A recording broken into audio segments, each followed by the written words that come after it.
সুপ্রিয় masters final ইয়ারের শিক্ষার্থীবৃন্দ, তোমরা কেমন আছো? আশা করছি তোমরা সবাই ভালো আছো, সুস্থ আছো। আমি আমার পরিচয় দিইনি। আমি মারিয়া মোস্তফা, প্রভাষ্য ব্যবস্থাপনা বিভাগ, সরকারি বাংলা কলেজ, ঢাকা। শুরুতে আমরা গত ক্লাসে কি পড়েছিলাম সেটা নিয়ে একটু রিকল করি, কেমন? আমি তোমরা জানো আমি তোমাদের পারফরমেন্স অ্যান্ড কম্পেনসেশন ম্যানেজমেন্ট কোর্সটা নিই। গত ক্লাসে আমরা ফার্স্ট চ্যাপ্টার পড়েছিলাম। সেখানে পড়েছিলাম ক্ষতিপূরণ বলতে কি বোঝায়, ক্ষতিপূরণ ব্যবস্থাপনা বলতে কি বোঝায়, ক্ষতিপূরণ ব্যবস্থাপনার লক্ষ্য পড়েছিলাম, ক্ষতিপূরণ ব্যবস্থাপনার প্রয়োজনীয়তা পড়েছিলাম। তারপর পড়েছিলাম পুরস্কার বলতে কি বোঝায়। পুরস্কার হলো যেগুলো বিষয় নিয়ে পুরস্কার, আমরা যেগুলো বিষয় নিয়ে পুরস্কার বলতে পারি সেগুলো কি কি সেটা আমরা জেনেছিলাম। পুরস্কারের শ্রেণীবিভাগ পড়েছিলাম, ফল পশু পুরস্কারের গুণাবলী পড়েছিলাম, পুরস্কার বিতরণের ভিত্তি পড়েছিলাম, ক্ষতিপূরণ ব্যবস্থাপনার পরিধি পড়েছিলাম, মজুরি কি পড়েছিলাম, ক্ষতিপূরণ কর্মসূচি পড়েছিলাম। তারপরে পড়েছিলাম মজুরি এবং বেতনের মধ্যে পার্থক্য, বেতনের হার নির্ধারক সমূহ পড়েছিলাম। এই তো গত ক্লাসে আমরা এই টপিকস গুলো পড়ে শেষ করেছিলাম। তো আজকে তোমাদেরকে স্বাগত জানাচ্ছি আজকের লেকচারে। আর একটু একটা ক্লাস দেখিয়ে দিলাম, কারণ অনেক সময় হয় না যে অনেকদিন পর পর ক্লাস তোমাদের নেই, তাই হয়তোবা একটু তাল মিলাতে কষ্ট হতে পারে। এই জন্য আমরা একটু দেখে নিলাম যে গত ক্লাসে আমরা কি কি পড়েছি। তো আজকে আমি পড়াবো সেকেন্ড চ্যাপ্টার। গত ক্লাসে পড়েছিলাম ফার্স্ট চ্যাপ্টার, ওটা আমরা মোটামুটি একটা ধারণা পেয়েছিলাম, কেমন? আজকে সেকেন্ড চ্যাপ্টার পড়াবো। সেকেন্ড চ্যাপ্টারের নাম হচ্ছে মাইক্রো ইকোনমিক কম্পেনসেশন কনসেপ্ট, অর্থাৎ হচ্ছে ক্ষতিপূরণের ব্যষ্টিক অর্থনীতির ধারণা। তোমরা মাইক্রো ইকোনমিক্স পড়েছো, ম্যাক্রো ইকোনমিক্স পড়েছো শুরুতেই, তাই না? যখন তোমরা ফার্স্ট ইয়ারে ছিলা মাইক্রো ইকোনমিক্স পড়েছিলা, যখন তোমরা সেকেন্ড ইয়ারে ওটা তোমরা ম্যাক্রো পড়েছো। তো এই বিষয়গুলোর সম্বন্ধে আর বেশি বলার দরকার নেই, তোমাদের একটা বেসিক ধারণা আছেই। আর তোমরা জানো ম্যানেজমেন্টে এগুলো পড়তেই হয়। ইকোনমিক্স সম্বন্ধে তুমি ধারণা না রাখো তাহলে কিন্তু তুমি ভালো ম্যানেজার হতে পারবে না, কিন্তু ভালো ম্যানেজমেন্ট করতে পারবে না। তো আমরা এই কম্পেনসেশন ম্যানেজমেন্টেও এই ইকোনমিক্সটা পেলাম। হ্যাঁ, ইকোনমিক্স ছাড়া আসলে এই ম্যানেজমেন্ট ডিল করা খুব টাফ এবং কম্পেনসেশন করাও খুব টাফ। তো দেখো কি কি আছে এই চ্যাপ্টারে। প্রথমে ক্ষতিপূরণ বলতে কি বোঝায় এটা আমরা গত ক্লাসে পড়েছিলাম। তারপরেও যেহেতু মাইক্রো ইকোনমিক কম্পেনসেশন করব, সেটা ক্ষতিপূরণের সম্বন্ধে আরেকটু ডিটেইলি একটু আইডিয়া নিয়ে নিই, কেমন? প্রতিষ্ঠানে কর্মরত কর্মী শ্রমের বিনিময়ে প্রাপ্ত পুরস্কার, যা মজুরি, বেতন ভাতা, বোনাস, কমিশন ও অন্যান্য সুবিধা প্রদানের দ্বারা সম্পন্ন করা হয়, তাকে ক্ষতিপূরণ বলা হয়। অর্থাৎ হচ্ছে আমরা যে মানুষকে বা কর্মীদেরকে পুরস্কৃত করি, সেটা বিভিন্নভাবে পুরস্কৃত করতে পারি। যেমন ধরো মজুরির মাধ্যমে, বেতন ভাতার মাধ্যমে, বোনাসের মাধ্যমে, কমিশন বা অন্যান্য সুবিধা প্রদানের মাধ্যমে কিন্তু আমরা কি করতে পারি, আমরা ক্ষতিপূরণ করতে পারি। তো এই ক্ষতিপূরণের ক্ষেত্রে ব্যষ্টিক অর্থনীতি কিভাবে কাজ করে এখন আমরা জানবো। প্রথমে জানতে হবে ব্যষ্টিক অর্থনীতি কি। মাইক্রো ইকোনমিক্স, তাই না? ইংরেজি প্রতিশব্দ হলো মাইক্রো, গ্রিক শব্দ মাইক্রোস থেকে এই বলতে গেলে ব্যষ্টিক ইংরেজি মাইক্রো শব্দের উৎপত্তি। এবং আবিধানিক অর্থ হলো ক্ষুদ্র। ব্যষ্টিক অর্থনীতিতে অর্থনীতির ক্ষুদ্রতার দিক আলোচনা করা হয় এবং অর্থনীতির অংশবিশেষের আলোচনা যাকে বলে সেটা করা হয়। অর্থনীতিবিদদের মতে ব্যষ্টিক অর্থনীতি হলো ব্যক্তি এবং সুনির্দিষ্ট ব্যক্তিবর্গের অর্থনৈতিক কার্যকলাপের আলোচনা। ব্যষ্টিক অর্থনীতি এক একটি ফার্ম, পরিবার, প্রতিটি দ্রব্যের দাম, মজুরি, আয়, প্রতিটি শিল্প এবং প্রতিটি দ্রব্য সম্পর্কে পৃথকভাবে আলোচনা করে। তাহলে আমরা কি জানলাম? এটি একটি ক্ষুদ্র আলোচনা, একটা পার্টিকুলার একটা দিক নিয়ে আলোচনা করে ব্যষ্টিক অর্থনীতি। অর্থনীতির অংশ বিশেষে আলোচনা করা হয় এখানে, হ্যাঁ। আর অর্থনীতিবিদরা অনেক কিছু বলেছে। তারা যেটা বলেছে যে এটা সাধারণত একটা ফার্ম, একটা পরিবার, প্রতিটি দ্রব্যের দাম, মজুরি, আয়, প্রতিটি শিল্প এবং প্রতিটি দ্রব্য সম্পর্কে পৃথকভাবে আলোচনা করে। অর্থনীতি খুব ডিটেইলি কিন্তু পৃথক পৃথকভাবে আলোচনা করছে। টোটাল মানে একসাথে সবকিছু নিয়ে না, প্রতিটা বিষয় নিয়ে পৃথকভাবে আলোচনা করা হয় এই ব্যষ্টিক অর্থনীতিতে। কার্য বিশ্লেষণ বলতে কি বোঝায়? আমরা এই যে চ্যাপ্টার রয়েছে আমাদের ক্ষতিপূরণের ব্যষ্টিক অর্থনীতির ধারণা, এটা কয়েক ভাগে বিভক্ত। সেখানে তোমার খেয়াল করে দেখবা তোমাদের যে ঢাকা ইউনিভার্সিটির যে সিলেবাসটা রয়েছে সেখানে দেখবা কার্য বিশ্লেষণ আছে। এই এই টপিকগুলো নিয়ে এই চ্যাপ্টারটা গঠিত। আমরা কি করব? আমরা আমাদের সিলেবাস ফলো করব, তাই না? আমরা অন্ধের মতো এক গাদা পড়ে দেখা যাচ্ছে আমাদের কি হবে, মনে রাখতে পারবো না। আমাদের সিলেবাস ধরে ধরে আমাদের এগোতে হবে। আগে আমরা কি করবো? আমরা সিলেবাসটাকে কমপ্লিট করব। দেখ যদি আমাদের মনে হয় যে আমরা আরেকটু বাড়তি পড়বো, আরেকটু নলেজ গ্যাদার করার জন্য আমরা আরেকটু সময় নিয়ে আরেকটু করবো, তখন আমরা পড়বো। দ্যাট ফার্স্ট আমাদের কি করতে হবে? সিলেবাস কমপ্লিট করতে হবে। এবং তোমরা খেয়াল করবে আমি গত ক্লাসে এবং এই ক্লাসে সিলেবাস ধরে ধরেই পড়াচ্ছি। সিলেবাসের যে টপিকসগুলো রয়েছে সেগুলোকেই পড়াচ্ছি। তোমরা সবসময় বলো যে সাজেশন দেন, আমরা বই এত কিছু রয়েছে সবগুলা পড়া সম্ভব না। অবভিয়াসলি স্বাভাবিক ব্যাপার, সবগুলা পড়া আসলে একটু টাফ হয়ে যায়। এই জন্য সাজেশন বলতে গেলে কি, সিলেবাসটাই ফলো করো, সিলেবাসের টপিকসগুলো ফলো করে পড়ো, এটা এক ধরনের বলতে গেলে সাজেশন। এবং আমরা সামনে যে পরীক্ষা নিই সেগুলো এই সিলেবাস ফলো করেই কিন্তু পরীক্ষাগুলো নিব। তো আসা যাক আমাদের পড়ায় আছে এখানে কার্য বিশ্লেষণ। আমাদের সিলেবাসে রয়েছে কার্য বিশ্লেষণ। কার্য বিশ্লেষণের বলতে কি বোঝায়, তাই না?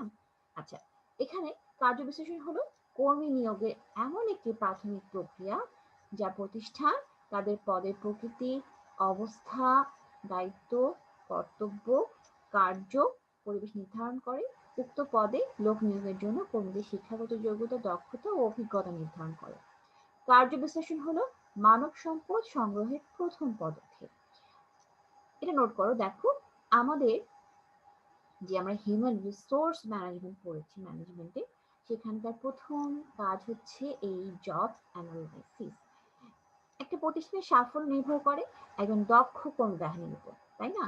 আর মানব সম্পদ ব্যবস্থাপনার গুরুত্বপূর্ণ কাজ হলো উপযুক্ত কর্মী সংগ্রহ করা এবং নির্বাচন করা। কার্য বিশ্লেষণ মানব সম্পদ সংগ্রহ এবং নির্বাচনের প্রাথমিক পদক্ষেপ। তাই যোগ্য কর্মী নির্বাচনের ক্ষেত্রে প্রথমেই সংশ্লিষ্ট পদের ধরন, কাজ, দায়িত্ব, কর্তব্য, কার্য পরিবেশ প্রভৃতির ভিত্তিতে কর্মীর প্রয়োজনীয়তা এবং যোগ্যতা নির্ধারণ করতে হয়। এই প্রক্রিয়াটি হলো অ্যাকচুয়ালি কার্য বিশ্লেষণ। বস্তুত কোনো কাজের বিস্তারিত তথ্য এবং তার সুস্পষ্ট এবং সুনির্দিষ্ট ব্যাখ্যা কার্য বিশ্লেষণের মাধ্যমে পাওয়া যায়। সুতরাং এটার গুরুত্ব বলে শেষ করা যাবে না। এটা একটা গুরুত্বপূর্ণ কাজ এবং এই কম্পেনসেশন ম্যানেজমেন্টের ক্ষেত্রে বলাই বাহুল্য এই গুরুত্ব বলে শেষ করা যাবে না। তারপরে স্লাইডে দেখো মনীষীরা কি বলেছেন।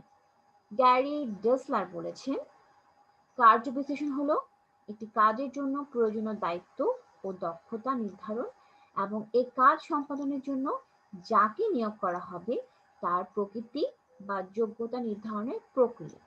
অর্থাৎ হচ্ছে এটা এক ধরনের প্রক্রিয়া এবং এখানে এই কাজের জন্য প্রয়োজনীয় দায়িত্ব এবং দক্ষতা নির্ধারণ করা হয় এবং এই কাজ সম্পাদনের জন্য যাকে নিয়োগ করা হবে তার প্রকৃতি এবং যোগ্যতা নির্ধারণের প্রক্রিয়া। অর্থাৎ হচ্ছে সহজ কথায় বলি, জটিলভাবে না বলে আমরা যেটা বুঝলাম যে আমরা যে যোগ্য ব্যক্তিটাকে নিব সেই যোগ্য ব্যক্তিটাকে তার যোগ্যতা কতটুকু, সে তার যোগ্যতা নির্ধারণের জন্য যে আমরা যে প্রক্রিয়াগুলোর মধ্যে দিয়ে যাব সেটাকে বলা হচ্ছে কার্য বিশ্লেষণ। বইয়ে তোমরা আরো অনেক সংজ্ঞা পাবা। David A DeCenzo and Stephen P রবিনসের মতে উনি বলেছিলেন কার্য বিশ্লেষণ হচ্ছে একটি পথ বা কার্যের মধ্যস্থিত কার্যক্রম সমূহের একটি পদ্ধতিগত অনুসন্ধান প্রক্রিয়া। এটি প্রযুক্তিগত প্রক্রিয়া যা একটি পদ বা কাজের কর্তব্য, দায়িত্ব এবং জবাবদিহিতাকে সংজ্ঞায়িত করার কাজে ব্যবহৃত হয়। তোমাদের পছন্দ মতো যার সংজ্ঞা তোমাদের করতে ইচ্ছা করবে, যেটা তুমি নিতে চাও সেটা তোমরা নিয়ে নিবা, কিন্তু মাইন্ডে অবশ্যই সেটা সঠিক হতে হবে, নিজের মতো করে বানিয়ে লিখলে হবে না। আচ্ছা, নেক্সট স্লাইডে যাও। কার্য বিশ্লেষণের প্রাথমিক বিবেচ্য বিষয়। এখানে আমরা কোনো প্রতিষ্ঠানের বেতন মজুরি নির্ধারণের জন্য কার্য বিশ্লেষণ অবশ্যই গুরুত্বপূর্ণ, সেটা আমরা জানি। কার্য বিশ্লেষণের ক্ষেত্রে কার্য সম্পর্কিত উপাত্ত অর্থাৎ ডেটা যে সংগ্রহ বলা যায়, তারপরে বলা যায় বিশ্লেষণ এবং সংরক্ষণ এগুলো করতে হয়। তবে এই কাজকে সহজ বা হালকাভাবে নেওয়া উচিত নয়। এবং এই কার্যক্রম ব্যয়বহুল। তাই এই কার্যক্রমে নামার আগে দুটি বিষয় অবশ্যই বিবেচনা করতে হবে। একটা হচ্ছে ঊর্ধ্বতন ব্যবস্থাপনার সহযোগিতা, নাম্বার 2 হচ্ছে জনশক্তি সহযোগিতা। আসলে সত্যি কথা বলতে কি, কার্য বিশ্লেষণ খুবই গুরুত্বপূর্ণ একটা কাজ, কিন্তু এটা অনেক এক্সপেন্সিভ এবং এখানে অনেক কাজ করতে হয়। এখানে ডেটা সংগ্রহ করতে হয়, বিশ্লেষণ করতে হয় এবং সেটা সংরক্ষণও করতে হয়। সুতরাং এই কাজে নামতে গেলে তোমাকে কিছু জিনিস মাথায় রাখতে হবে। তার মধ্যে একটা হচ্ছে ঊর্ধ্বতন ব্যবস্থাপনার সহযোগিতা, নাম্বার 2 হচ্ছে জনশক্তি সহযোগিতা। ঊর্ধ্বতন ব্যবস্থাপনার সহযোগিতা বলতে অর্থাৎ সিনিয়র ম্যানেজমেন্ট সাপোর্ট যেটা বলা হয়, বলতে অ্যাকচুয়ালি বোঝাচ্ছে এই যে কার্য বিশ্লেষণের কার্যক্রমে সফল করার জন্য ঊর্ধ্বতন ব্যবস্থাপনার সহযোগিতা প্রয়োজন। তাই এই কাজে নামার আগে মানব সম্পদ ব্যবস্থাপনা বিভাগকে জানাতে হবে ঊর্ধ্বতন ব্যবস্থাপক কি কি জানে, কার্য বিশ্লেষণের সঙ্গে কার্য সম্পাদনের সম্পর্ক কি, কার্য বিশ্লেষণের কাজটি সম্পন্ন করতে কত সময় এবং কত খরচ লাগবে, এবং সেই খরচ কি ঊর্ধ্বতন ব্যবস্থাপক অনুমোদন করবে।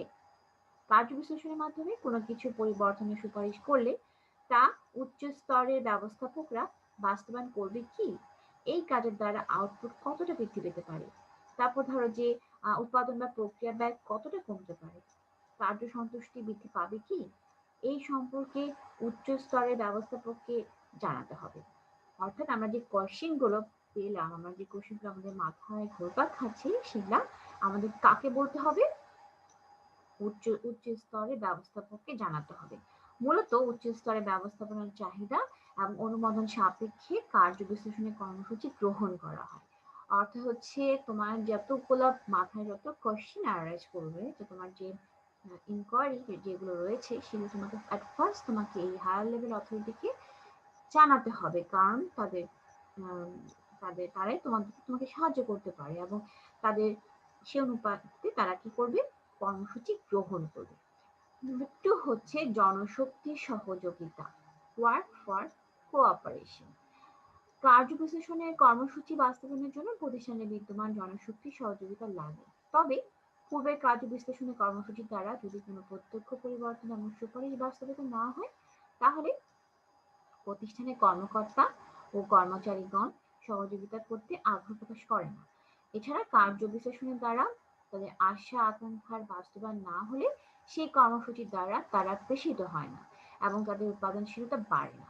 সেই সেই জন্য কার্য বিশ্লেষণের কর্মসূচি বাস্তবায়নের জন্য জনশক্তি সম্পর্কে ব্যাপক পরিমাণ কোয়ান্টিটি অ্যান্ড কোয়ালিটিটিভ উপাত্তের দরকার পড়ে। তাই প্রতিষ্ঠানের সকল জনশক্তি এবং ট্রেড ইউনিয়নগুলো সহযোগিতা না করলে উপাত্ত সংগ্রহ, কার্য বিশ্লেষণ ও তার সুপারিশ বাস্তবায়ন করা যায় না। অর্থাৎ হচ্ছে এই যে আমরা যে কার্য বিশ্লেষণ করব, সেক্ষেত্রে আমাদের কি হবে, আমাদের সকল প্রতিষ্ঠানের সকল জনশক্তি এবং যে ট্রেড ইউনিয়নগুলো রয়েছে, তাদের সহযোগিতা আমাদের দরকার হয়। সুতরাং বুঝতে পারছি ব্যাপারটা কতটা ভাস্ট, কতটা বড় পরিসরে হয়ে থাকে এই কার্য বিশ্লেষণ। ওকে, আমরা এই বিষয়ে একটু ধারণা তো পেলাম। এরপরের স্লাইডে যাওয়া যাক। কার্য বিশ্লেষণের গুরুত্ব। কার্য বিশ্লেষণের গুরুত্ব বলে শেষ করা যাবে না, তারপরও আমরা কিছু পয়েন্ট ফাইন্ড আউট করেছি। তার মধ্যে এক নম্বর হচ্ছে নির্বাচন। কোনো কাজের জন্য কি যোগ্যতার ব্যক্তি প্রয়োজন হবে, এসব প্রশ্নের সঠিক উত্তর দিয়ে থাকে কার্য বিশ্লেষণ। মানব সম্পদের সঠিক নির্বাচন এবং স্থাপনের ক্ষেত্রে এই পদ্ধতির গুরুত্ব অপরিসীম। নাম্বার 2 হচ্ছে প্রশিক্ষণ কর্মসূচি। কার্য বিশ্লেষণের প্রদত্ত তথ্যের মাধ্যমে নির্বাচিত এবং নিয়োজিত কর্মীদের কাজের দক্ষতা সম্পর্কে সহজেই ওয়াকিবহাল হওয়া যায়। এর উপর ভিত্তি করেই কর্মীদের জন্য বিভিন্ন বিষয়ে বিভিন্ন মেয়াদী প্রশিক্ষণের ব্যবস্থা করা যায়। নাম্বার 3 হচ্ছে বেতন এবং মজুরি নির্ধারণ। কার্যক্ষেত্রে কর্মীদের যোগ্যতা এবং দক্ষতা সম্পর্কে কার্য বিশ্লেষণের তথ্য পর্যালোচনা করে জানা যায়। এই তথ্য বিবেচনা করেই শ্রমিক কর্মীদের বেতন ভাতা, মজুরি ইত্যাদি পদ্ধতি নির্ধারণ করা সম্ভব হয়। নাম্বার 4, মানব সম্পদ পরিকল্পনা। মানব সম্পদ সঠিকভাবে পরিকল্পনার ক্ষেত্রে কার্য বিশ্লেষণ অত্যন্ত গুরুত্বপূর্ণ ভূমিকা পালন করে। এখানে প্রত্যেক কাজের পৃথক বৈশিষ্ট্য সুস্পষ্টভাবে লিপিবদ্ধ করা থাকে। তাই শ্রমিক অসন্তোষ সমাধান করে সঠিকভাবে মানব সম্পদ পরিকল্পনা করার ক্ষেত্রে বিশেষ গুরুত্ব বহন করে। নাম্বার 5, পরিচালনার সুবিধা। কোনো কাজ সুষ্ঠুভাবে সম্পাদনের প্রধান শর্তই শৃঙ্খলা ও যথাযথ একক নির্দেশনা।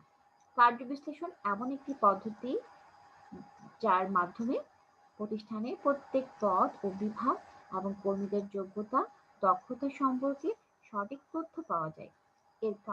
এর তথ্য কাজে লাগিয়ে ব্যবস্থাপক সহজেই শ্রমিক কর্মীদের নির্দেশনা প্রদান করতে পারে। নাম্বার 6, উৎপাদন পদ্ধতির উন্নয়ন। কার্য বিশ্লেষণ উৎপাদনের ক্ষেত্রে গুরুত্ব বহন করে। এটা নতুন এবং উন্নত উৎপাদন পদ্ধতি নির্ধারণের প্রয়োজনীয়তা প্রকাশ করে। ব্যবস্থাপনা পরিষদ সেই অনুযায়ী উৎপাদন ক্ষেত্রে উন্নত পদ্ধতি প্রয়োগ করে। নাম্বার 7, পদ ও মূল্যায়ন। কার্য বিশ্লেষণের ফলে প্রতিষ্ঠানের পদ মূল্যায়ন সহজতর হয়েছে। প্রতিষ্ঠানে মূলত কর্মীর দক্ষতার ভিত্তিতে পদোন্নতি প্রদান করা হয়, আর কার্য বিশ্লেষণ তথ্যগুলি এই কাজটিকে আরো বেশি ত্বরান্বিত করে। এবং লাস্ট ওয়ান হচ্ছে অন্যান্য। আলোচ্য ক্ষেত্র ছাড়াও কার্য বিশ্লেষণ প্রক্রিয়াটি আরো কিছু কাজে গুরুত্বপূর্ণ ভূমিকা পালন করে। যেমন ধরো, অতিরিক্ত পদ বিলুপ্ত করা, নতুন পদ সংযোজন, দায়িত্ব বন্টন ইত্যাদি ক্ষেত্রে সিদ্ধান্ত গ্রহণের জন্য কার্য বিশ্লেষণ তথ্যের গুরুত্ব অপরিসীম। সুতরাং যে কোনো প্রতিষ্ঠানের জন্য কার্য বিশ্লেষণ অত্যন্ত জরুরি একটা বিষয়। তাহলে আমরা কি বুঝলাম যে তাহলে আমরা কি বলতে পারি যে এই যে কার্য বিশ্লেষণ আমরা করছি, এই যে মেইনলি নির্বাচন, প্রশিক্ষণ কর্মসূচি, বেতন এবং মজুরি নির্ধারণ, মানব সম্পদ পরিকল্পনা, পরিচালনার সুবিধা, উৎপাদন পদ্ধতি উন্নয়ন, পদ মূল্যায়ন, অন্যান্য, এই যে সব কিছুর জন্য আমরা কার্য বিশ্লেষণের দিকে এগোবো, কার্য বিশ্লেষণ করে থাকবো। আচ্ছা, এরপরের স্লাইডে আমরা যাই। এরপরের স্লাইডে আছে একটি কার্য বিশ্লেষণ কর্মসূচির পরিকল্পনা। তোমাদের এর আগে যে কোশ্চেনটা আমি পড়লাম সেটা হচ্ছে তোমাদের কিন্তু 2014 সালে কিন্তু এসেছিল। সো এটা যেহেতু পরীক্ষা এসেছিল, যে বোর্ডই হোক না কেন, ন্যাশনাল ইউনিভার্সিটি হোক না কেন, পরীক্ষা এসেছিল, সো কোশ্চেনের ইম্পর্টেন্স কিন্তু কমে যায় না। এটা গুরুত্ব সহকারে পড়বে, ঠিক আছে? আচ্ছা, নেক্সট স্লাইডে যেটা বললাম আমি, কার্য বিশ্লেষণ কর্মসূচির পরিকল্পনা। Planning, job analysis, program. একটি কার্য বিশ্লেষণের কার্যক্রমে নামার আগে এই কর্মসূচির পরিকল্পনা করতে হয়। সেজন্য তার বাজেট প্রস্তুত, সময়সীমা, কার্যক্রম, তথ্য সংগ্রহের পদ্ধতি নির্ধারণ করতে হয় এবং বাস্তবিক অর্থে সে কাজ করতে গেলে কোন ধরনের প্রতিবন্ধকতা সৃষ্টি হতে পারে তার ধারণা নিতে হয়। তার জন্য কার্য বিশ্লেষণ কর্মসূচির উদ্দেশ্য প্রতিষ্ঠানের সকল স্তরের কর্মকর্তা এবং কর্মচারীদের জানাতে হবে এবং এই কাজের জন্য প্রশিক্ষিত লোকবল নিয়োগ করতে হয়। প্রয়োজনীয় সংশ্লিষ্ট কাজের জন্য অর্থাৎ উপাত্ত সংগ্রহ ও বিশ্লেষণের জন্য প্রশিক্ষণের ব্যবস্থা করতে হয়। মোট কথা, কার্য বিশ্লেষণের জন্য সম্ভাব্য সকল কাজের একটি পরিকল্পনা করা হয় এবং উচ্চ স্তরের ব্যবস্থাপনা দ্বারা অনুমোদন করে নিতে হয়। এবং এই পরিকল্পনার প্রথম তিনটি ধাপে হয়ে থাকে, সেগুলো আমরা এখন আলোচনা করব। তাহলে আমরা কি পেলাম, কি বুঝলাম, যে আমাদের ফার্স্ট পরিকল্পনা করতে হবে, তাই না? আমরা জানো ম্যানেজমেন্টের ফার্স্ট কাজ কি? পরিকল্পনা।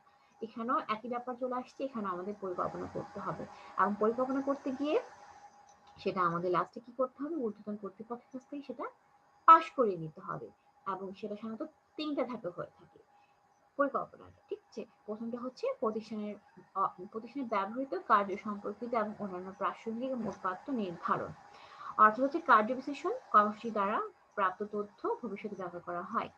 তাই এই কার্যক্রমের জন্য সংগৃহীত উপাত্ত সংগ্রহ এবং বিশ্লেষণ এবং প্রক্রিয়াকরণ সাবধানের সঙ্গে করতে হয়, যাতে প্রতিষ্ঠানের ভবিষ্যৎ লক্ষ্য অর্জিত হয়।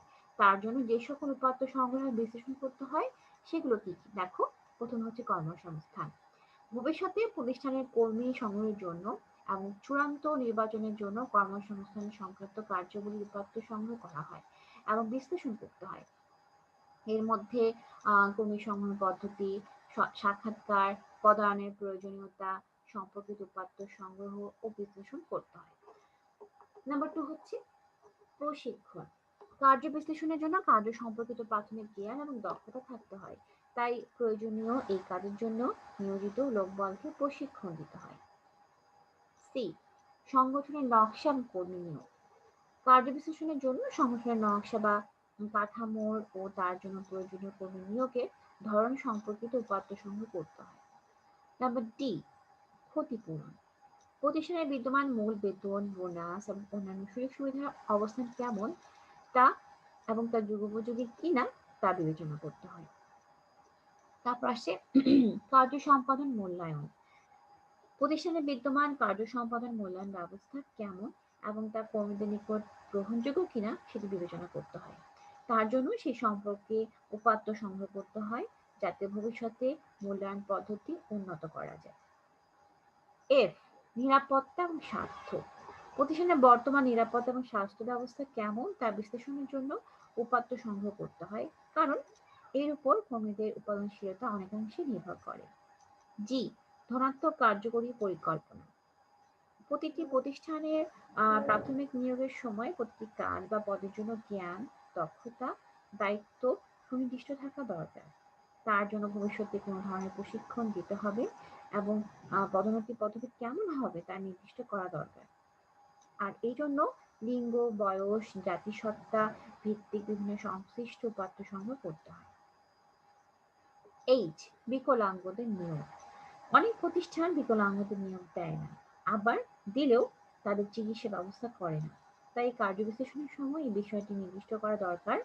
প্রতিষ্ঠান কোন নীতি গ্রহণ করবে এবং কত মাত্রায় করবে, অর্থাৎ তাদের জন্য কোন কোন সুবিধা বা সুযোগ সুবিধা রাখা হবে সেই বিষয়টি প্রথমেই নির্ধারণ করে নিতে হবে। এই হলো ১ নম্বরের সাব পয়েন্টগুলো, যে হচ্ছে প্রতিষ্ঠানের ব্যবহৃত কার্য সম্পর্কিত এবং অন্যান্য প্রাসঙ্গিক ও উপাত্ত নির্ধারণ। নাম্বার 2 তে দেখো কি আছে। নাম্বার 2 তে রয়েছে প্রতিষ্ঠানের কাঠামো এবং কার্যপ্রণালী এবং কার্য সম্পর্কে জানা। এই পর্যায়ে প্রতিষ্ঠানের মিশন, বিভিন্ন বিভাগের লক্ষ্য ও উদ্দেশ্য, বিদ্যমান কার্যপ্রণালী এবং কার্য বর্ণনার বিষয় সম্পর্কে জানার জন্য উপাত্ত সংগ্রহ করতে হয়। প্রকৃত তথ্য প্রাপ্তির জন্য ও ম্যানুয়াল তৈরির জন্য যেই উপাত্তগুলো সংগ্রহ করা হয় সেগুলো হচ্ছে, যেমন হচ্ছে ১ নম্বর হচ্ছে সাংগঠনিক চার্ট, অর্থাৎ অর্গানাইজেশন চার্ট। এক্ষেত্রে প্রতিষ্ঠানের সাংগঠনিক চার্ট কিরূপ তা দেখা হয়, সেটিতে কোনো ত্রুটি বিচ্যুতি আছে কিনা, বিভিন্ন বিভাগের মধ্যে যোগাযোগ ব্যবস্থা, দায়িত্ব ও কর্তৃত্বের সমতাকরণ কিরূপ তা দেখার জন্য উপাত্ত সংগ্রহ করা হয় এবং একটি মানসম্মত সাংগঠনিক চার্ট তৈরি করা হয়। অর্থাৎ হচ্ছে যে অর্গানাইজেশনের যে চার্টটা তৈরি করা হচ্ছে সেটা ঠিক আছে কিনা, সেখানে কোনো ত্রুটি আছে কিনা, সেটা মানসম্মত কিনা তা জানার জন্য এটা এই চার্টটা তৈরি করা হয়। নাম্বার 2 হচ্ছে প্রক্রিয়ার চার্ট। একটি প্রক্রিয়া চার্টের দ্বারা কার্য প্রক্রিয়া সম্পর্কে সম্যক ধারণা পাওয়া যায়। তাই প্রতিটি প্রতিষ্ঠানের একটি প্রক্রিয়া চার্ট থাকা দরকার। আর এই কাজটি করার জন্য বিভিন্ন বিভাগের উপাত্ত সংগ্রহ করা হয়। অর্থাৎ হচ্ছে যখন বিভিন্ন ডিপার্টমেন্ট থেকে ডেটা কালেক্ট করা হয় এবং এই ডেটা কালেক্ট করেই কিন্তু এই প্রসেস চার্টটা তৈরি করা হয়। নাম্বার সি, কর্মপদ্ধতির ম্যানুয়াল। যদিও অধিকাংশ প্রতিষ্ঠানের কর্মপদ্ধতির কোনো আনুষ্ঠানিক ম্যানুয়াল নাই, তাই লক্ষ্য বাস্তবায়নের জন্য উৎপাদনশীলতা বৃদ্ধির জন্য কর্মপদ্ধতির ম্যানুয়াল পূরণ করা হয়ে থাকে। এই হলো প্রতিষ্ঠানের কাঠামো, কার্যপ্রণালী এবং কার্য সম্পর্কে জানা। সুতরাং সেকেন্ড ধাপে আমরা কিন্তু এই কাজটা করব, জেনে তারপর আমরা পরিকল্পনা হাত দিব। নাম্বার 3, কার্য সম্পর্কিত অন্যান্য প্রাসঙ্গিক ঘটনা সম্পর্কিত উপাত্ত সংগ্রহের জন্য পদ্ধতি নির্বাচন এবং নির্দিষ্টকরণ। এই পর্যায়ে প্রয়োজনীয় উপাত্ত সংগ্রহ করার জন্য বিভিন্ন পদ্ধতি ব্যবহার করা হয়ে থাকে।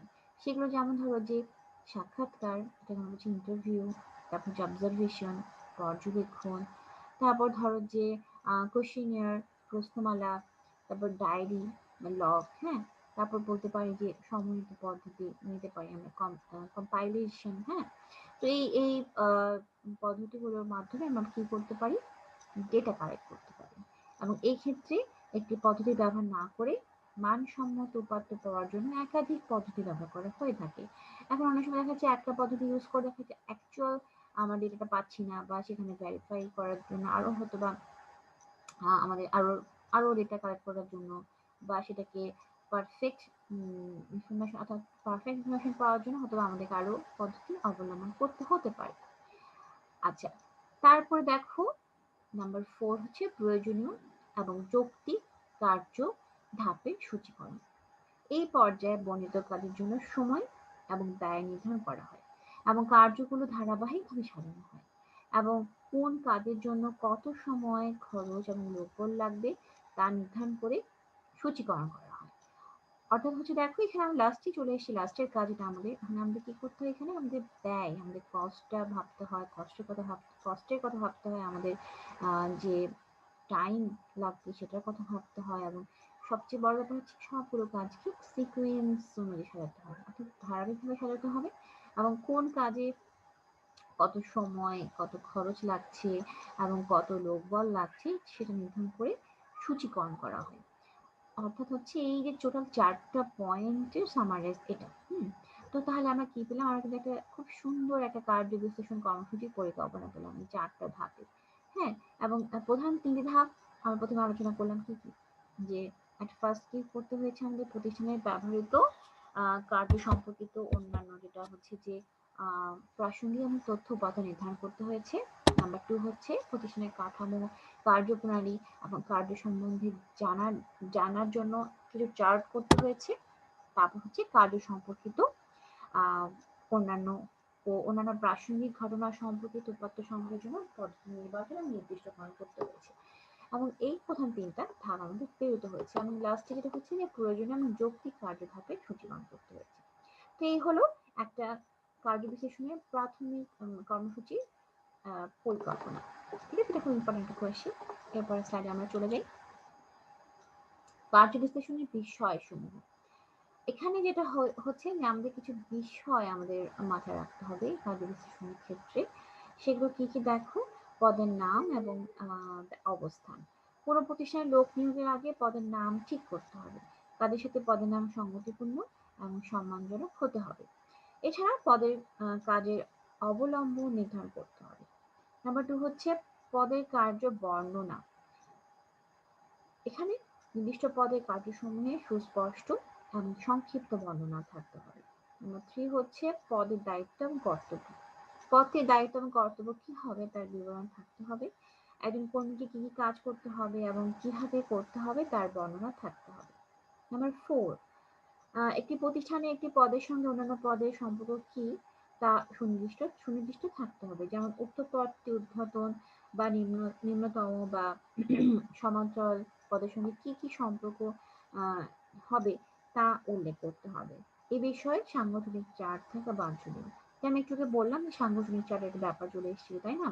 তো দেখাচ্ছে যে এই সাংগঠনিক চার্টটা আমাদের কিন্তু এখানে কাজে লাগবে। তারপর দেখো কার্য বিশ্লেষণে, সরি আগে স্লাইডে আমরা আলোচনা করছিলাম। হ্যাঁ, তারপরে আমরা পয়েন্ট দেখো পদের দায়িত্ব এবং কর্তব্য। এখানে যেটা হচ্ছে যে সরি এখানে আমরা মানসিক জটিলতার কথা আসি। মানসিক জটিলতা, কর্মের মানসিক দৃঢ়তা, আগ্রহ, আবেগ, অনুভূতি, বিচার ক্ষমতা, বিশ্লেষণ শক্তি প্রভৃতি বিষয়ের বর্ণনার উল্লেখ থাকতে হবে এখানে। নাম্বার 6 হচ্ছে তত্ত্বাবধান। এখানে কার্য বিশ্লেষণের তালিকায় যে সকল ব্যক্তির উপর তত্ত্বাবধানের দায়িত্ব অর্পিত তারা কতজন কর্মী সরাসরি তত্ত্বাবধান করতে এবং অধীনস্থ পদের নামসমূহ উল্লেখ থাকতে হবে। অর্থাৎ হচ্ছে যারা যারা এখানে সুপারভিশনের কাজে রয়েছে তাদের সবার নাম এবং পদ উল্লেখ করতে হবে এবং যারা অধীনস্থ রয়েছে তাদেরও পদের নাম উল্লেখ করতে হবে। নাম্বার 7 হচ্ছে মনোযোগ, কনডেনসেশন। অর্থ হচ্ছে কার্য সম্পাদনে কর্মীদের কার্য সচেতনতা ও মনোযোগ থাকতে হবে। অবশ্যই খুব গুরুত্বপূর্ণ বিষয়, কারণ কাজে মনোযোগ না থাকলে কখনো কোনো কাজ ভালোভাবে করতে পারবে না, তাই না? কার্য পরিবেশ, ওয়ার্ক এনভায়রনমেন্ট, ভেরি ইম্পর্টেন্ট। আমরা জবের যে এনভায়রনমেন্ট রয়েছে সেটাকে আমরা সবসময় গুরুত্ব দিই এবং যে মডার্ন ম্যানেজমেন্ট এটাকে এখন আরো বেশি গুরুত্ব দেয়, কারণ কাজের পরিবেশ ভালো না হলে কর্মীরা মনোযোগ দিয়ে কাজ করতে পারবে না। আচ্ছা, এখানে প্রতিষ্ঠানের কার্য পরিবেশ কেমন হবে তার বর্ণনা থাকতে হবে। নাম্বার 9 হচ্ছে শারীরিক অবস্থা। সুষ্ঠুভাবে কাজ সম্পাদনের জন্য কর্মীর শারীরিক অবস্থার বর্ণনা থাকতে হবে। এখন কর্মীদের শারীরিক অবস্থা যদি খুব খারাপ হয় সেক্ষেত্রে কিন্তু কর্মীরা সঠিকভাবে কাজ করতে পারবে না, সেটা জানো তাই না? সুতরাং তাদের শারীরিক অবস্থা ব্যাপারটা এখানে বর্ণনা করতে হবে। ধরো কারো হয়তো ডায়াবেটিস রয়েছে, কারো হাই ব্লাড প্রেশার রয়েছে সেটাও কিন্তু বর্ণনা করতে হবে। আর কেউ হয়তো বা কোনো রোগ বহন করছে, কারো কিডনি ডিজিজ থাকে, সেটাও তাকে সেখানে ডিসক্লোজ করতে হবে। আচ্ছা, তারপর হচ্ছে শারীরিক দক্ষতা, ফিজিক্যাল এফিসিয়েন্সি।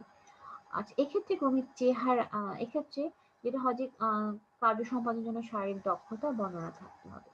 এখন কেউ হয়তো স্ট্রং, তাকে সেই টাইপের কাজ দেওয়া যাবে, দিতে হবে। এমন কেউ যারা হয়তো বা মেন্টালি অনেক ট্যালেন্টেড, মানসিক ভাবে অনেক মেধাবী, কিন্তু শারীরিকভাবে একটু দুর্বল, তাদেরকে সেই টাইপের কাজ দিতে হবে। সেটা জানার জন্য এখানে ব্যাপারগুলো ইনকোয়ারি করতে হবে, এবং সেটা এক্ষেত্রে আমরা এক্ষেত্রে বর্ণনা, সেখানে বর্ণনা, এইখানে বর্ণনা করতে হবে। এবং তারপর হচ্ছে ব্যক্তিগত বৈশিষ্ট্য, নাম্বার 11, পার্সোনাল ক্যারেক্টারিস্টিক্স। এক্ষেত্রে কর্মীর চেহারা, আবেগের স্থায়িত্ব এবং কাজ সম্পর্কে দৃষ্টিভঙ্গি বর্ণনা থাকতে হবে। এখানে আবেগের স্থায়িত্ব ব্যাপারটা বলতে বোঝাচ্ছে হয়তো কেউ হয়তো খুব তাড়াতাড়ি মাইন্ড করে ফেলে কোনো কোনো কথায়, কেউ হয়তো হচ্ছে যে সহজে মাইন্ড করে না। ইট ডিপেন্ডস, এটা একজন মানুষ একজনের মানুষের ভ্যারি করে, এটা ডিফার করে। হ্যাঁ, সো কি কিরকম, কে সেন্টিমেন্টাল, কে হয়তো একটু উদারপন্থী, এই ব্যাপারগুলো এখানে বর্ণনা করতে হবে। এবং লাস্ট ওয়ান হচ্ছে বিপদ সংকুলতা, রিস্ক অ্যাসেসমেন্ট। কাজটি কিরূপ ঝুঁকিপূর্ণ এবং তাতে কর্মীর জীবন কিংবা অঙ্গ প্রত্যঙ্গের উপর কোনরূপ ঝুঁকি আসতে পারে কিনা তার বিস্তারিত বর্ণনা থাকতে হবে। সুতরাং আমরা পরিশেষে কি বলতে পারি যে উপরিক্ত যে কার্য বিশ্লেষণের যে তথ্যগুলি আমরা বললাম, যে যে বিষয়গুলো বিস্তারিত উল্লেখ করতে হবে, সেগুলো আমরা জানলাম। এবং যেটা এটার ফলে কি হবে যে সঠিক পদে সঠিক লোক নিয়োগ করা সহজ হবে। মেইন কথা হচ্ছে এটার মাধ্যমে আমরা কার্য বিশ্লেষণের মাধ্যমে কি করতে পারি, সঠিক পদে সঠিক লোক আমরা নিয়োগ করতে পারি, যেটা খুবই গুরুত্বপূর্ণ একটা বিষয়। যদি আমি সঠিক পদে সঠিক লোক নিয়োগ করতে পারি, তাহলে কি হবে, আমার সময় বাঁচবে, আমার আমার লস হওয়ার সম্ভাবনা কম থাকবে, আমি খুব দ্রুত ডিসিশন নিতে পারবো, এবং আমার সবচেয়ে সহজ কথা হচ্ছে আমি খুব বেশি বেনিফিটেড হব, আমার ঝামেলা কম হবে, আমার রিস্ক কম হবে। তো এই হলো কার্য বিশ্লেষণের যে বিষয়গুলো আমাদেরকে মাথায় রাখতে হবে। আচ্ছা, অনেক তো পড়ার কথা বললাম, একটু মাঝখানে একটু বাইরের কথা বলি। তোমরা যেহেতু মাস্টার্স স্টুডেন্ট, এত পড়া এত পড়া এতগুলো কোর্স, তোমাদের একাডেমিক পড়া করতে হয়, তারপরে তোমাদেরকে বিভিন্ন জবের জন্য হয়তো তুমি প্রিপারেশন নিচ্ছ, বাসায় পড়ছো, যেহেতু সময় পাচ্ছ, কলেজ বন্ধ, তোমার নিজেকে সুন্দরভাবে পড়ে তোলার মানে একটা স্কোপ পাচ্ছ। হ্যাঁ, আউট নলেজ গ্যাদার করার, তাই না? একটা কথা বলে রাখি, অবশ্যই জবের প্রিপারেশন নিবে, ভালো চাকরি তো সবাই করতে চায়, কিন্তু তার সাথে তোমাদের কি করতে হবে, মোস্ট যেটা প্রায়োরিটি দিতে, একাডেমিক পড়াশোনা। এই যে মাস্টার্সে একটা বছর পড়ে কিন্তু তোমরা খুব ভালো রেজাল্ট করতে পারো, খুব ভালোভাবে পড়তে পারো। অনার্সে কি হয়, 4টা বছর পরে সে গর্বের একটা রেজাল্ট হয়। মাস্টার্সে কি হয়, তুমি বোকামি করো না, অনেকে করে কি, গাফিলতি করে, দেখা যায় মাস্টার্স রেজাল্টটা খুব খারাপ হয়েছে। একটা বছর কষ্ট করো না, একটা ভালো একাডেমিক সার্টিফিকেট নিয়ে বের হবে, সেটার মূল্য অবশ্যই রয়েছে। সুতরাং এই মাস্টার্স রেজাল্টের মূল্য সবসময় বেশি। তুমি যদি বাইরে পড়াশোনা করতে যাও, হায়ার স্টাডিতে যাও, তাহলে কিন্তু তোমার অনার্সের চেয়ে মাস্টার্সের রেজাল্টটাকে বেশি গুরুত্ব দেয়। সুতরাং এত পড়ার ভিড়ে একাডেমিক পড়াটাকে ভুলে গেলে চলবে না, এটাকে মোস্ট প্রায়োরিটি দিবা।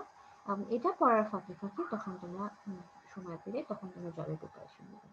এখন তো অনেক কম্পিটিশনের সময়, তোমাদের কিন্তু দুটোই সমান তালে চালাতে হবে, দুটোকেই সমান গুরুত্ব দিতে হবে। তবে অবশ্যই একাডেমিকটাকে একটু বেশি গুরুত্ব দিতে হবে, কারণ এটা রেজাল্ট তোমার লিখিত আকারে থাকবে, তুমি সারা যতদিন বেঁচে থাকবা, তোমার এই ডকুমেন্ট নিয়ে তোমাকে বেঁচে থাকতে হবে, তাই না, কমপ্লিট করতে হবে।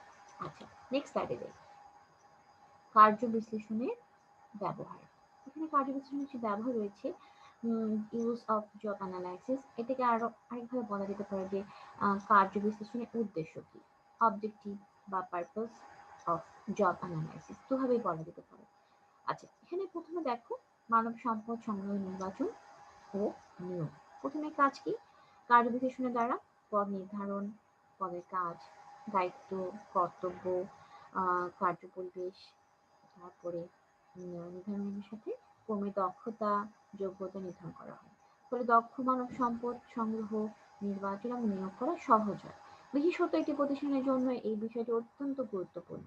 নাম্বার 2 হচ্ছে প্রশিক্ষণ কর্মসূচি নির্ধারণ করা।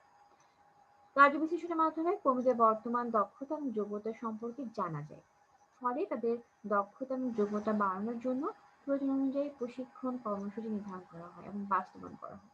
এতে প্রতিষ্ঠানের কাঙ্ক্ষিত লক্ষ্য অর্জিত হয়। নাম্বার 3 হচ্ছে সুষ্ঠু পরিবেশ নিশ্চিত করা। কার্য বিশ্লেষণের মাধ্যমে প্রতিষ্ঠানের বিদ্যমান কার্য পরিবেশ সম্পর্কে যেমন জানা যায়, তেমনি সুনির্দিষ্ট মানের কাজ করার জন্য কি ধরনের পরিবেশ দরকার সেটি জানা যায়। ফলে প্রয়োজনীয় কার্য পরিবেশ উন্নতির ব্যবস্থা করা যায়। নাম্বার 4 হচ্ছে সুষ্ঠু পদ বন্টন, পারফেক্ট ডিস্ট্রিবিউশন অফ পোস্ট। কার্য বিশ্লেষণের মাধ্যমে কর্মীদের যোগ্যতা, দক্ষতা, অভিজ্ঞতা, কাজের মান সম্পর্কে ধারণা পাওয়া যায়। ফলে কর্মীদের মধ্যে সুষ্ঠু পদ বন্টন করা সম্ভব হয়। ফলে প্রতিষ্ঠানের লক্ষ্য অর্জনে সহায়ক হয়। নাম্বার 5 হচ্ছে কার্য মূল্যায়ন অর্থাৎ জব ইভ্যালুয়েশন। তোমাদের চ্যাপ্টারে কিন্তু জব ইভ্যালুয়েশন রয়েছে। হ্যাঁ, তো যাই হোক, এখানে জব ইভ্যালুয়েশন বলতে বোঝাচ্ছে কার্য বিশ্লেষণের মাধ্যমে বিভিন্ন কার্য সম্পর্কে সুস্পষ্ট ধারণা পাওয়া যায় এবং ইহার ভিত্তিতে কর্মীদের প্রতিটি পদের তুলনামূলক মূল্যায়ন করা হয়। অর্থ হচ্ছে বিভিন্ন পদের মূল্যায়নের জন্য এই জব ইভ্যালুয়েশনটা খুব জরুরি। নাম্বার 6 হচ্ছে কার্যফল, পারফরম্যান্স ইভ্যালুয়েশন। কার্য বিশ্লেষণের মাধ্যমে প্রতিটি কাজের মানদণ্ড নির্ধারণ করা হয় এবং কর্মীদের কার্যফল বা দক্ষতা মূল্যায়ন করা হয়। নাম্বার 7 হচ্ছে বেতন এবং ভাতাদি নির্ধারণ করা।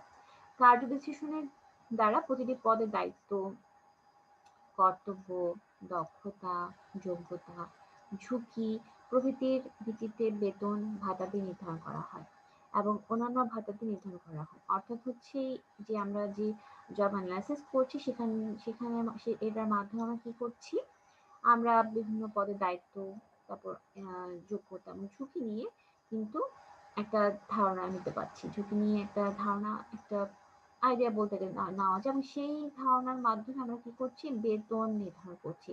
যেসব জবের ঝুঁকি বেশি সেসব জায়গায় বেতন কিন্তু বেশি। হ্যাঁ, সুতরাং সেভাবে আমরা বেতন নির্ধারণ করছি। আচ্ছা, নাম্বার 8 হচ্ছে কর্মী উন্নয়ন, এমপ্লয়ি ডেভেলপমেন্ট। অবভিয়াসলি খুব গুরুত্বপূর্ণ একটা বিষয় এটা। কার্য বিশ্লেষণের মাধ্যমে কর্মীদের প্রয়োজন অনুযায়ী কর্মীদের বিভিন্ন প্রশিক্ষণের ব্যবস্থা করা হয়। ফলে কর্মী উন্নয়ন ঘটে। বিভিন্ন রকম ট্রেনিং এর ব্যবস্থা করা, যেসব কর্মীরা দুর্বল তাদের জন্য স্পেশাল ট্রেনিং এর ব্যবস্থা করা, যারা এক্সপার্ট তাদেরকে আরো স্মার্ট করার জন্য আরো এক্সপার্টাইজ ব্যক্তির মাধ্যমে ট্রেনিং এর ব্যবস্থা করা। অর্থাৎ হচ্ছে যে কর্মীদেরকে ডেভেলপ, উন্নয়ন করতে হবে, তাদের ডেভেলপমেন্টের জন্য যা যা করা দরকার তাই করতে হবে। নাম্বার 9 হচ্ছে শ্রম ব্যবস্থাপনা সম্পর্কে জোরদার, strengthening the labour management relationship. কার্য বিশ্লেষণের মাধ্যমে ব্যবস্থাপনা কর্তৃপক্ষ শ্রমিকের দাবি দাওয়া ও অভাব অভিযোগ বুঝতে পারে এবং সেগুলো পূরণের চেষ্টা করে। ফলে শ্রম ব্যবস্থাপনা সম্পর্ক জোরদার হয়। নাম্বার 10 দায়িত্ব পালন যাচাইকরণ। প্রতিষ্ঠানের কাঙ্ক্ষিত লক্ষ্য অর্জনের জন্য কর্মীদের যথাযথ দায়িত্ব পালন অত্যন্ত জরুরি। কর্মীরা যে দায়িত্ব পালন করে কার্য বিশ্লেষণের মাধ্যমে তা যাচাই করা হয়। অর্থাৎ হচ্ছে একটু ইনকোয়ারির ব্যাপার চলে আসে, এখানে কোয়ারি করেন যে রেসপন্সিবিলিটি কিভাবে পালন করছে কিনা, সেটাই কার্য বিশ্লেষণের মাধ্যমে কিন্তু এই ইনকোয়ারিটা করা হয়ে থাকে। নাম্বার 11 হচ্ছে পদোন্নতি, বদলি এবং ছাঁটাই কার্যক্রম, প্রমোশন, ট্রান্সফার অ্যান্ড রিট্রেন্চমেন্ট। হ্যাঁ, তো এখানে আহ কার্য বিশ্লেষণের মাধ্যমে কর্মীদের কার্য মূল্যায়ন, দক্ষতা মূল্যায়ন করা সহজ হয়। ফলে এর ভিত্তিতে কর্মীদের পদোন্নতি, বদলি এবং ছাঁটাইয়ের মতো কার্যক্রম করা সম্ভব হয়। অর্থাৎ হচ্ছে যে আমরা যে কার্য বিশ্লেষণের মাধ্যমে কি করছি, আমরা একটা মূল্যায়ন করা সহজ হচ্ছে আমাদের, তাই না? তাদের কর্মীদের দক্ষতা, এই জিনিসগুলো। তো আমরা কি করছি, এর মাধ্যমে, এই মূল্যায়নের মাধ্যমে কি করছি, কর্মীদের দায়িত্ব পদোন্নতি দিচ্ছি, কর্মীদের বদলি করছি, ছাঁটাইয়ের মতো গুরুত্বপূর্ণ কাজগুলো কিন্তু করে ফেলছি। সুতরাং আমরা বলতে পারি যে কার্য বিশ্লেষণের বহুবিধ ব্যবহার প্রতিষ্ঠানে দেখা যায়। মানব সম্পদকে দক্ষভাবে পরিচালনার দ্বারা প্রতিষ্ঠানের কাঙ্ক্ষিত লক্ষ্য অর্জনের জন্য কার্য বিশ্লেষণের ব্যবহার অনস্বীকার্য। এটা আসলে বলে শেষ করা যাবে না কার্য বিশ্লেষণের গুরুত্ব কতটা। হ্যাঁ, আমরা আসলে যখন কোনো অর্গানাইজেশনে যারা হায়ার অথরিটি, তারা এই দেখবা যারা খুব ভালোভাবে জব অ্যানালাইসিস করতে পারে তারা কিন্তু অনেক এগিয়ে যায় এবং যারা খুব স্কিল এমপ্লয়ি নিয়োগ দিতে পারে, তাদের সময় কম অপচয় হয়, তাদের অর্থ কম অপচয় হয়, তারা ট্যাক্টফুলি খুব সুন্দরভাবে বহু সাকসেসফুলি তারা এই কম্পেনসেশন ম্যানেজমেন্টটা খুব সুন্দরভাবে ম্যানেজ করতে পারে। এই হলো কার্য বিশ্লেষণের ব্যবহার। তো আজকে এই পর্যন্তই, আমরা আজকে এই পর্যন্তই পড়লাম। তুমি চ্যাপ্টারটা বড়, এর পরের দিন এরপরের ক্লাসে আমরা আরো কিছু এই চ্যাপ্টারের বিষয় নিয়ে আলোচনা করব। একসঙ্গে বেশি পড়ে তো লাভ নেই, মাথায় ধরে রাখতে হবে, ঠিক আছে? একটু একটু করে আগাও, ভালো করবে তোমরা। তোমাদের পড়াশোনা এই সময় হয়তো বা একটু মানে অলস ভাবে তোমরা কাটাচ্ছ, কিন্তু তোমাদের কাটানো যাবে না। তোমরা এখন খুব একটা ক্রুশিয়াল মুভমেন্টে আছো, তোমাদের দায়িত্ব বেশি, তোমরা সবচেয়ে বড় ক্লাসে পড়ো, তোমাদের চাপ বেশি, সুতরাং পড়াশোনার কোনো বিকল্প নেই। বাসায় থাকছো, এটাকে খুব ভালোভাবে ইউটিলাইজ করো পড়াশোনার মাধ্যমে। তাহলে দেখবা যে একসময় তো একসময় সবকিছু নর্মাল হয়ে যাবে, তখন দেখবা যে যারা এই সময়টা কাজে লাগিয়েছে তারা একটু হলেও এগিয়ে থাকবে। ভালো থেকো, সুস্থ থেকো। আমার সঙ্গে এতক্ষণ থাকার জন্য তোমাদের সকলকে অসংখ্য ধন্যবাদ। আল্লাহ হাফেজ।